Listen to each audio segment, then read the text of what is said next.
Hello friends, स्वागत है आपका टीचिंग वर्ल्ड 288 में। आज हम पॉलिटिकल साइंस का सीरीज़ लेके आए हैं। एक नए सीरीज़ के साथ आपसे जुड़े हैं। सीरीज़ का नाम हो जाएगा भाग 4, राज्य की नीति निर्देश तत्व, directive principles of state policy. Friends, ठीक है, आज हम लोग ये वाला चैप्टर देखेंगे। ये चैप्टर हम देखेंगे, इसके थ्योरी और प्रीवियस ईयर क्वेश्चंस भी, PYQ भी देखेंगे। फ्रेंड्स, मेरे चैनल से जुड़े हैं आप अगर, तो मेरे चैनल को सब्सक्राइब ज़रूर कर लें। चलिए बिना देरी के हम लोग अपनी क्लास की ओर चलते हैं।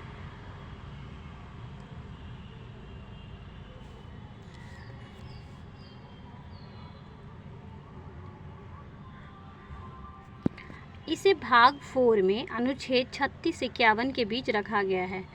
नीति निर्देश तत्व को किस में रखा गया है? भाग 4 के अनुच्छेद 36-51 के बीच रखा गया है। फ्रेंड्स, इसे आयरलैंड के संविधान से लाया गया है। कहाँ से लाया गया है? तो आयरलैंड के संविधान से लाया गया है। ठीक है, तथा आयरलैंड से स्पेन के संविधान से लाया है। आयरलैंड ने भी कहाँ से लाया है? तो स्पेन के संविधान से लाया है। ऐसे तत्व हैं जो देश के लिए आवश्यक हैं। कैसे तत्व हैं जो देश के लिए आवश्यक हैं? किंतु संविधान बनते समय सरकार के पास इतने धन तथा संसाधन नहीं थे जो उन्हें उपलब्ध करा सके। जब संविधान बना तो उस वक्त इतने संसाधन और धन नहीं थे कि वो हर चीज़ उपलब्ध कर सके। अतः यह सरकार की इच्छा पर निर्भर है, जिस कारण के टी शाह ने कहा है कि नीति निर्देश तत्व उस चेक के समान है जिसका भुगतान बैंक अपनी इच्छा अनुसार करता है। नीति निर्देशक तत्व का उद्देश्य सामाजिक तथा आर्थिक लोकतंत्र की स्थापना करना है। इसे संविधान का आदर्श कहा जाता है, जिसका भुगतान बैंक अपनी इच्छा अनुसार करती है। नीति निर्देश तत्व का उद्देश्य नीति निर्देश तत्व का उद्देश्य जो है, जो सामाजिक और आर्थिक पीड़ित लोगों को लोकतंत्र की स्थापना करना है। इसे संविधान का आदर्श कहा जाता है। इसके माध्यम से ज्ञात होता है कि भारत एक लोक कल्याणकारी राज्य है। इससे क्या ज्ञात होता है, इससे क्या मालूम पड़ता है? तो भारत एक लोक कल्याणकारी राज्य है। आइए आगे देख लेते हैं, अनुच्छेद देख लेते हैं। अब अनुच्छेद 36 क्या कहता है, यानी कि आर्टिकल 36 क्या कहता है? फ्रेंड्स, आर्टिकल 36 देखिए फ्रेंड्स, ये जो पॉलिटिकल साइंस चल रहा है फ्रेंड्स, जो मैंने आपको पहले भी कहा कि ये जो मैं आपको करा रही हूँ ये सीरीज़ आपके आगामी हर परीक्षा के लिए ये बहुत महत्वपूर्ण है। और इसे अनुच्छेद या आर्टिकल्स वगैरह ये हर चीज़ जो है आपके क्वेश्चंस में आते हैं। इसे आप नोट कर लें। आर्टिकल जल्दी याद नहीं होते हैं फ्रेंड्स, इसलिए मैं आपको बार बार रिपीट करती हूँ कि आप इसे कॉपी पेन ले लें और नोट ज़रूर कर लें। आइए अनुच्छेद 36 देख लेते हैं क्या कह रहा है। नीति निर्देशक तत्व के संदर्भ में राज्य की परिभाषा। अनुच्छेद 36 क्या कहता है? नीति निर्देश तत्व के संदर्भ में राज्य की परिभाषा किस में दिया गया है? तो 36 में दिया गया है, याद रखेंगे। अनुच्छेद 37 क्या कह रहा है? इसे न्यायालय द्वारा लागू नहीं किया जा सकता है। किसे? नीति निर्देश तत्व को जो है न्यायालय द्वारा पारित या लागू नहीं किया जा सकता है, अर्थात यह न्यायालय द्वारा परिवर्तनीय नहीं है, यह वाद योग्य नहीं है। ये आर्टिकल किस में कहा गया है? तो 37 यानी कि 37 में कहा गया है। आगे देख लेते हैं, आगे 38 देख लेते हैं, 38 देख लेते हैं फ्रेंड्स। 38 क्या कह रहा है? आर्टिकल 38 क्या कह रहा है? लोक कल्याण की अभिवृत्ति अर्थात सरकार जनता का कल्याण करेगी। देखिए, हर सरकार जो बैठती है तो वो जनता का कल्याण ही करती है। वैसे तो हर माध्यम से कोशिश करती है कि कल्याण किया जाए। तो लोक कल्याण की अभिवृत्ति अर्थात सरकार जनता का कल्याण करेगी। जैसे राशन कार्ड बनाती है, मतलब जितनी भी सुविधाजनक चीज़ें हैं वो नए अप्रूवल करवाती है, सामाजिक, आर्थिक और राजनीतिक न्याय देती है। ठीक है, अब देख लेते, ये आर्टिकल 38 में दिया गया है। सरकार क्या करती है? तो कल्याणकारी नीति अभिवृत्ति या आपको सुविधा के लिए एक कानून बनाती है।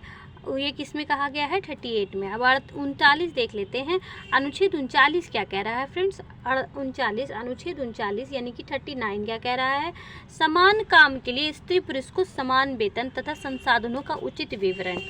देखिए फ्रेंड्स, इसे याद रखेंगे। 39 को बहुत इंपॉर्टेंट आर्टिकल है, एग्जाम में आया हुआ प्रश्न है ये। इससे समान काम के लिए स्त्री और पुरुष को समान वेतन तथा संसाधनों का उचित विवरण। उचित विवरण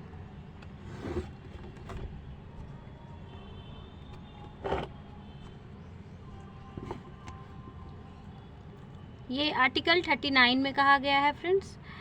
राज्य बालकों का स्वास्थ्य एवं गरिमामय जीवन उपलब्ध कराए, ये 39 में कहा गया है। देखिए 39 जो आर्टिकल है यानी कि 39, इसमें सामान्य कार्य के लिए यानी कि स्त्री और पुरुष को सामान्य कार्य का वेतन देने के लिए संसाधनों का उचित विवरण जो है ये 39 में दिया गया है। सामान्य वेतन तो अभी तक नहीं है फ्रेंड्स, सामान्य वेतन अभी तक नहीं है। समानता के आधार पे तो अभी भी स्त्रियां पीछे हैं, लेकिन अब बहुत सारी स्त्रियां जो हैं वो जागरूक हो चुकी हैं अपने समान अधिकार को लेने के लिए फ्रेंड्स। तो ये 39 में इसे अंकित किया गया है, आप इसे देख लें एक बार। अब हम लोग 39 का क भाग देख लेते हैं। 39 का क भाग देख लेते हैं, क्या कह रहा है 39 का क भाग। ठीक है, निःशुल्क विधि कानूनी सहायता। ठीक है, 39 जो है क, 39 का क क्या कहता है? निःशुल्क विधि और कानूनी सहायता। कानूनी सहायता के लिए उसमें पैसा नहीं लगता है, निःशुल्क व्यवस्था है। ठीक है, अब 42वां संशोधन 1976 में ये इसे पारित किया गया है, 39 के को।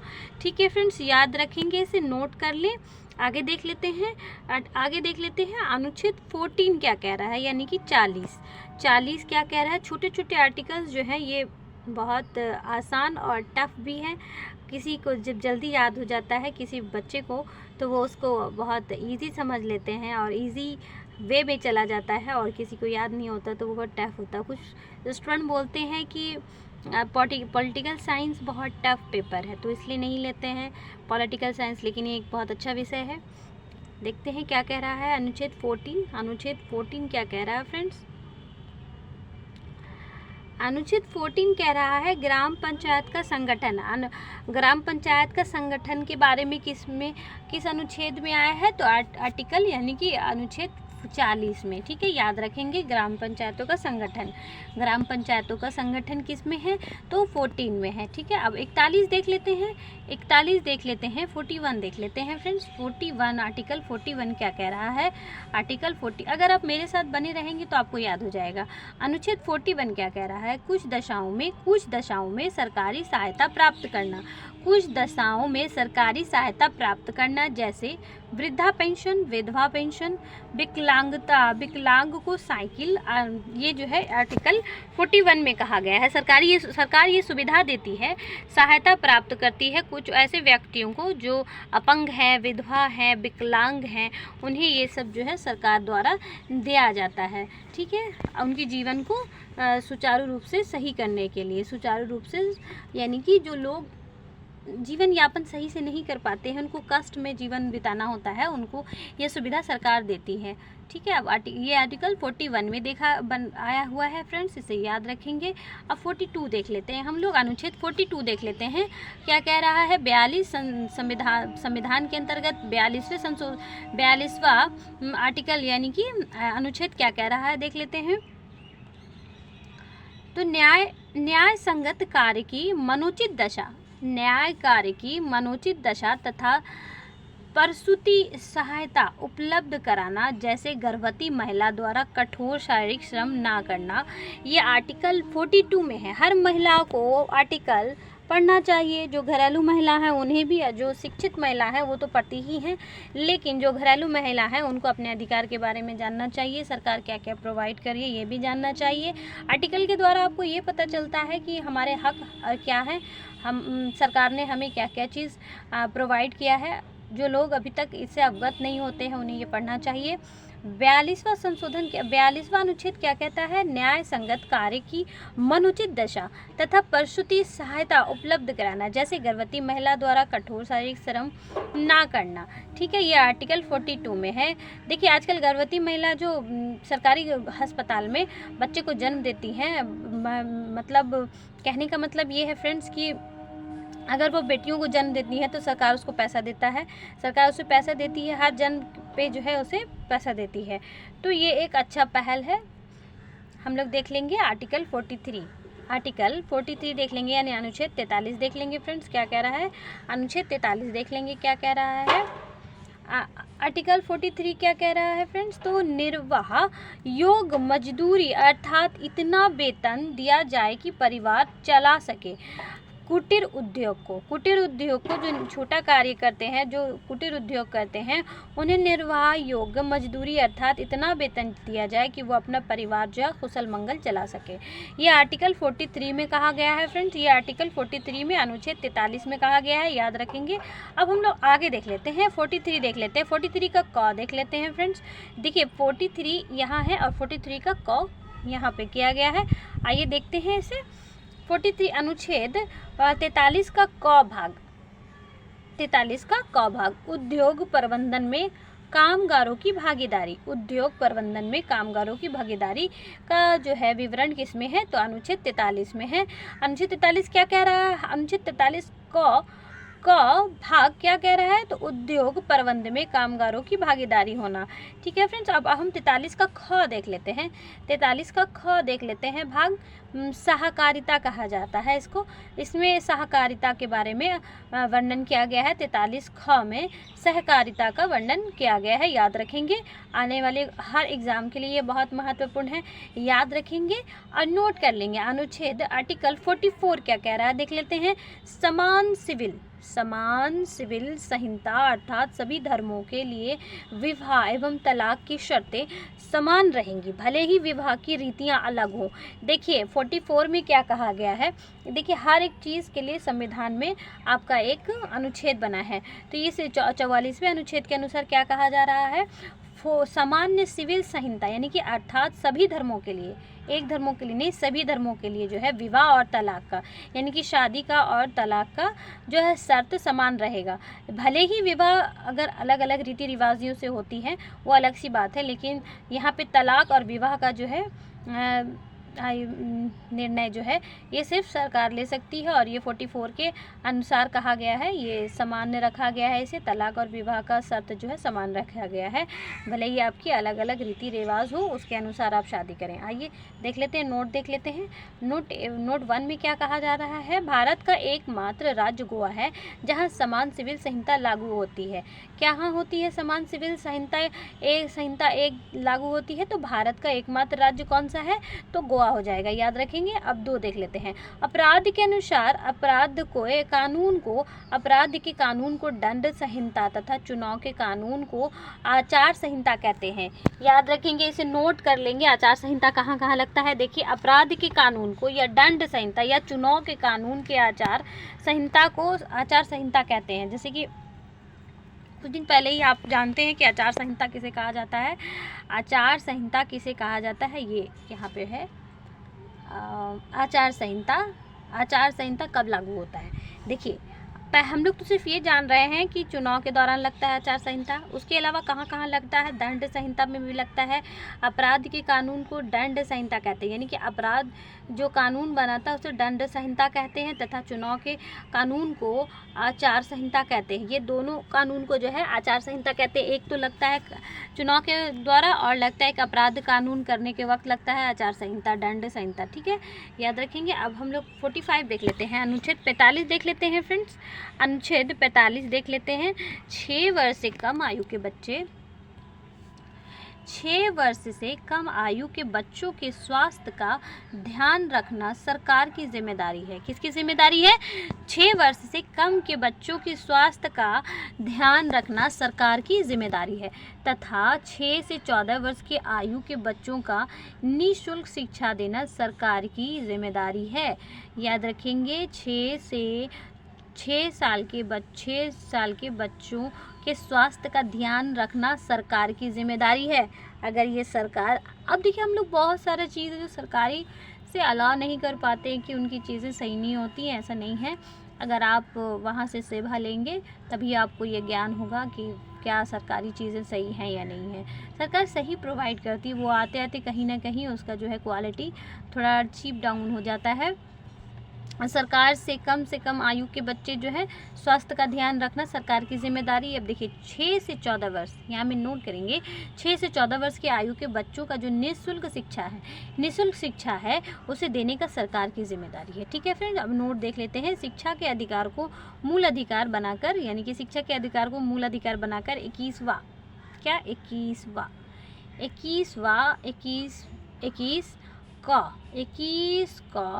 86वां संशोधन 2002 में जोड़ दिया गया है। फिर से रिपीट कर देते हैं फ्रेंड्स। शिक्षा के अधिकार को मूल अधिकार, यानी कि शिक्षा का अधिकार जो है वो सिर्फ शिक्षा अधिकार था, अब उसे मूल अधिकार में जोड़ दिया गया है। मूल अधिकार बनाकर 86वां संशोधन 2002 में जोड़ दिया गया है। कब जोड़ दिया गया है? 2002 में जोड़ दिया गया है 86वां संशोधन को, शिक्षा को मूल अधिकार बनाकर। ठीक है फ्रेंड्स, अब देख लेते हैं 46 क्या कह रहा है। 46 क्या कह रहा है देख लेते हैं। अनुच्छेद 46 क्या कह रहा है?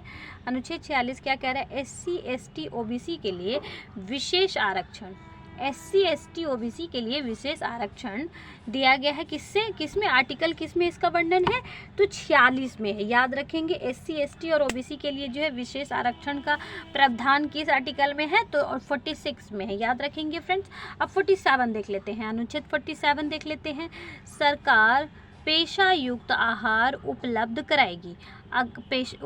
कराएगी तथा नशीली दवाई एवं शराब पर प्रतिबंध लगाएगी। शराब पे तो पहले ही प्रतिबंध लगा हुआ है और नशीली दवा पे अभी प्रतिबंध नहीं लगा है फ्रेंड्स। कुछ लोग जो है नशी वाली दवा खा के रोड पे कहीं पे भी आपने देखा होगा वो पड़े रहते हैं, तो नशीली दवा पे जो है अभी अंकुश नहीं लगा है, वो सरकार लगाएगी आर्टिकल 47 के अनुसार। ठीक है, सरकार जो है पेशा युक्त आहार उपलब्ध भी कराएगी, जो पेशा आप करते हैं उसका आहार उपलब्ध कराएगी सरकार, तथा नशीली दवाओं एवं शराब पर प्रतिबंध लगाएगी, ये आर्टिकल 47 में कहा गया है।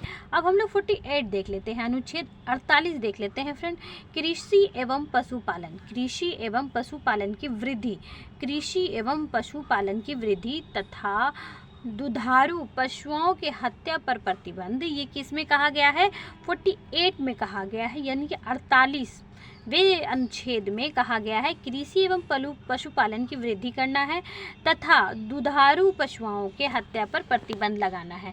यानी कि जो पशु दूध देते हैं, जैसे कि गाय हो गई, भैंस हो गई, बकरियाँ हो गई, ऊँटें हो गई, यानी कि जितनी भी जानवर है जो दूध देती हैं, दुधारू का मतलब होती है कि जो दूध देती हैं, ठीक है, मिल्क प्रोवाइड करती हैं, उनकी हत्या पर प्रतिबंध लगाना, ये आर्टिकल 48 में कहा गया है, अनुच्छेद 48 में कहा गया है।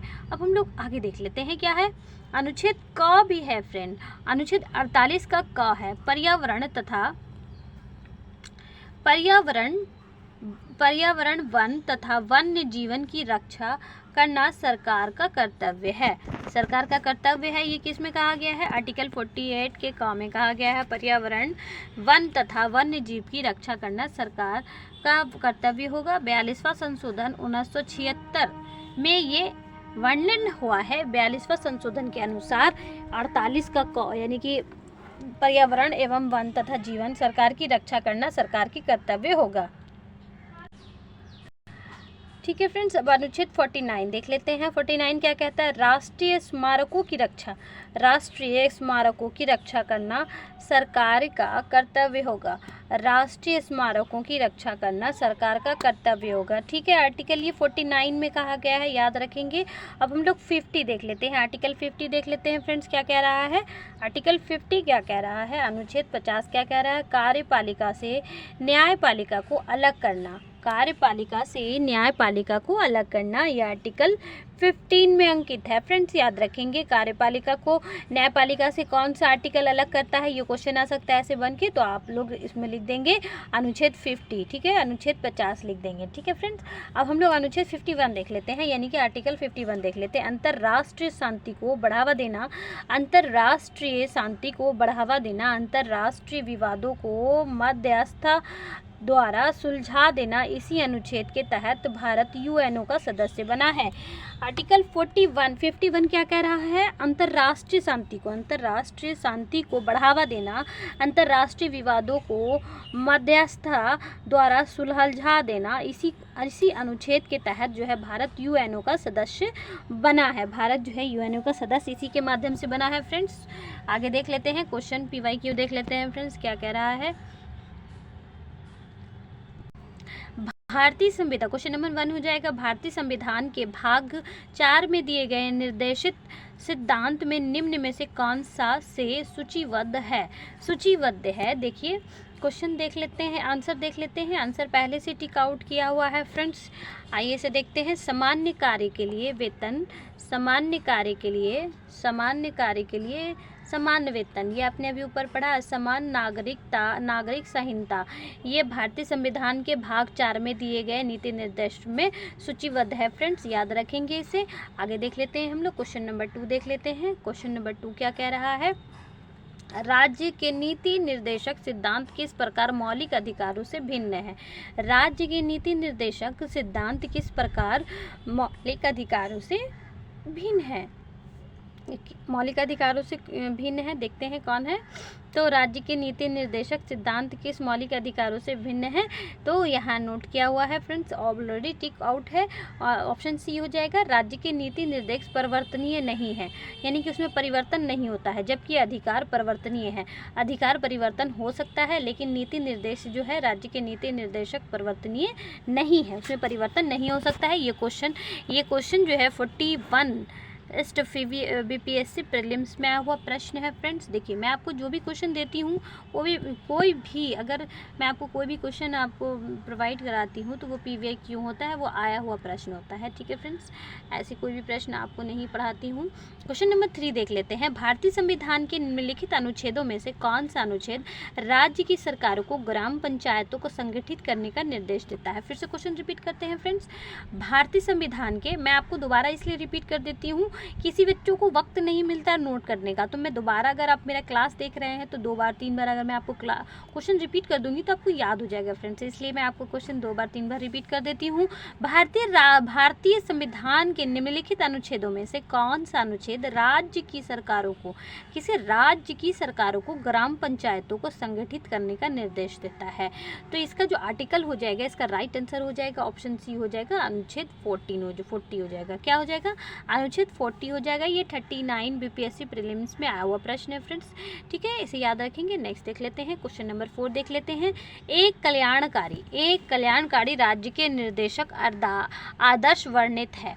एक कल्याणकारी राज्य के निर्देशक आदर्श वर्णित है, तो ऑप्शन ए का राइट आंसर हो जाएगा। ऑप्शन ए जो हो जाएगा वो राइट आंसर हो जाएगा, आपका राइट आंसर हो जाएगा राज्य के नीति निर्देशक तत्व में, राज्य के नीति निर्देशक तत्व में, ठीक है। ये भी 39 BPSC प्रीलिम्स में आया हुआ प्रश्न है फ्रेंड्स। आगे देख लेते हैं, आगे हम लोग क्वेश्चन नंबर 5 देख लेते हैं क्या कह रहा है। क्वेश्चन नंबर 5, शराबबंदी संविधान की किस धारा में निर्देशित है। रिपीट करते हैं फ्रेंड्स आपको क्वेश्चन, शराबबंदी संविधान की किस धारा में निर्देशित है, तो धारा 47 यानी कि धारा 47 में वर्णित किया गया है, निर्देशित किया गया है इसे। धारा 47 के अंतर्गत जो है शराबबंदी का निर्देश जो है दिया गया है और इसे अंकित भी 47 में किया गया है। अब हम लोग क्वेश्चन नंबर 7 की ओर बढ़ेंगे। क्वेश्चन नंबर 7 क्या कह रहा है फ्रेंड्स, भारतीय संविधान का कौन सा भाग भारतीय संविधान का कौन सा भाग राज्य के लिए नीति निर्देशित करने वाले तत्वों का उल्लेख करता है? तो देखिए, भारतीय संविधान का कौन सा भाग हम लोग जानना चाहेंगे। भारतीय संविधान का कौन सा भाग के लिए नीति निर्देश करने वाले तत्वों का उल्लेख करता है? तो इसका जो राइट आंसर हो जाएगा, इसका राइट आंसर ऑप्शन डी हो जाएगा। 4 है, यानी कि 4 है। नीति निर्देश, राज्य के नीति निर्देश करने वाला तत्वों का उल्लेख किस में है? तो भाग 4 में है। ठीक है, अब ये बीएसएससी, ठीक है, क्वेश्चन में आया हुआ है, कंपटीशन इंटर लेवल में आया हुआ है, प्रीलिम्स 2014 में आया हुआ प्रश्न है फ्रेंड्स। आगे देख लेते हैं, क्वेश्चन नंबर 8 की ओर आए हैं हम लोग क्वेश्चन नंबर 8 देख लेंगे क्या कह रहा है। भारतीय संविधान के किस अनुच्छेद में राज्य की नीति के निर्देश तत्वों का उल्लेख है? भारतीय संविधान के किस अनुच्छेद में राज्य के नीति निर्देश तत्वों का उल्लेख है? इसका जो राइट आंसर हो जाएगा फ्रेंड्स, इसका right answer option number B हो जाएगा। ऑप्शन नंबर बी हो जाएगा इसका राइट आंसर। अनुच्छेद 36 से 51 में अंकित है फ्रेंड्स। भारतीय संविधान के किस अनुच्छेद में राज्य के नीति निर्देश तत्वों का उल्लेख है? तो या आप इसे लिख सकते हैं 36 से 51 में भारतीय नीति निर्देश का जो है अनुच्छेद दिया गया है 36 से 51 में। नेक्स्ट देख लेते हैं, क्वेश्चन नंबर 9 देख लेते हैं। निम्नलिखित निर्देशक सिद्धांतों में से वह सिद्धांत कौन सा है जिसे गांधीवादी सिद्धांत कहा जाता है? बहुत इंपॉर्टेंट क्वेश्चन है, बहुत इंपॉर्टेंट प्रश्न है ये फ्रेंड्स, वेरी वेरी इंपॉर्टेंट है, वेरी वेरी इंपॉर्टेंट है। ठीक है, इंपॉर्टेंट है फ्रेंड्स, इसे नोट कर लें आप। निम्नलिखित निर्देशक सिद्धांतों में से वह सिद्धांत कौन सा है जिसे गांधीवादी सिद्धांत कहा जाता है? तो इसे किसे गांधीवादी सिद्धांत कहा जाता है? सिद्धांत ये देखते हैं, और इसका जो राइट आंसर हो जाएगा, इसका राइट आंसर ऑप्शन बी हो जाएगा। स्वशासन की प्रभावी इकाई के रूप में ग्राम पंचायत का संगठन, यानी कि स्वशासन जब शासन की प्रभावी इकाई के रूप में हो तो ग्राम पंचायत का बहुत सहयोग रहता है। तो इसका जो है राइट आंसर बी हो जाएगा। ग्राम पंचायत का संगठित होना गांधीवादी सिद्धांत इस नीति निर्देश सिद्धांत में सम्मिलित है। ठीक है फ्रेंड्स, अब क्वेश्चन नंबर 10 देख लेते हैं हम लोग। क्वेश्चन नंबर 10 देख लेते हैं। क्वेश्चन नंबर 10 क्या कह रहा है? क्वेश्चन नंबर 10, सूची 1 को सूची 2 के साथ सुमेलित कीजिए तथा सूचियों के नीचे दिए गए कोड का प्रयोग करके सही उत्तर चुनिए। ठीक है फ्रेंड्स, देखिए आर्टिकल्स दिए हुए हैं यहाँ में, आर्टिकल 40, 41, 44, 48। अब हमें इसे जो है जोड़ना है, ये किससे ऐड है। ठीक है फ्रेंड्स, तो देख लेंगे हम लोग। देखिए ए का जो हो जाएगा आर्टिकल 14 का जो हो जाएगा वो एक ही हो जाएगा। ठीक है, आर्टिकल एक ही हो जाएगा, ग्राम पंचायत का संगठन हो जाएगा। आर्टिकल 14 में जो है ग्राम पंचायत का संगठन जो कहा आया है 14 में। अब बी का भी अनुच्छेद 41 का जो है काम पाने का अधिकार, अनुच्छेद 41 में जो है काम पाने का अधिकार का वर्णन है फ्रेंड्स। और सी में जो देख लेते हैं अनुच्छेद 44 को जो है अनुच्छेद 44 जो है समान नागरिक संहिता के बारे में वर्णन किया गया है। और अनुच्छेद 48 जो है, अनुच्छेद 48 फ्रेंड्स, तो उसे कृषि एवं पशुपालन का संगठन के बारे में वर्णित है अनुच्छेद 48 में। फिर से रिपीट कर देते हैं, अनुच्छेद 40 ग्राम पंचायतों का संगठन के बारे में वर्णन करती है। अनुच्छेद 41 जो है वो काम पाने का अधिकार के बारे में वर्णन करती है। और अनुच्छेद 44 जो हो जाएगा वो समान नागरिक के संहिता के बारे में वर्णन करती है। और अनुच्छेद 48 जो है कृषि एवं पशुपालन का संगठन के बारे में वर्णन करती है। ठीक है फ्रेंड्स, आज मैंने आपको ये आधे से ज़्यादा मैंने आपको सीरीज़ कंप्लीट किया है। और ये जो ये भाग है, भाग 4 नीति निर्देश तत्व, तो इसका जो है मैं आपको आगे भी क्लास प्रोवाइड कराऊंगी। ये अभी आधा भाग हुआ है फ्रेंड्स, क्योंकि देखिए एक क्लास में बहुत बड़ा क्लास हो जाता है, बहुत बड़ा जो है क्लास बन जाता है। कुछ बच्चे जो है छोटे क्लास को सोचते हैं कि शॉर्ट वे में निकल जाए, उसको उसी के अनुसार मैंने ये क्लास बनाया है। और मैं थोड़े थोड़े भाग में करके क्लास बनाती हूँ ताकि आपको मेरा क्लास पसंद आए और आप मुझे सब्सक्राइब ज़रूर कर लें, आपको बोरियत फील ना हो। बहुत लॉन्ग क्लास में जो है बच्चों को बोरियत फील हो जाती है, इसलिए मैं आधा आधा करके भाग में क्लास बनाती हूँ। अब नेक्स्ट क्लास के लिए आप मुझे नेक्स्ट क्लास में मिलेंगे फ्रेंड्स। आज के लिए इतना ही। मेरे चैनल को सब्सक्राइब ज़रूर कर लें और प्लीज़ सब्सक्राइब और चैनल को क्वेश्चंस को जो है आप शेयर ज़रूर करें। आज के लिए इतना ही फ्रेंड्स। अगर आपको मेरा ये अच्छा लगा हो तो मेरे चैनल को सब्सक्राइब ज़रूर कर लें। आज के लिए इतना ही, धन्यवाद।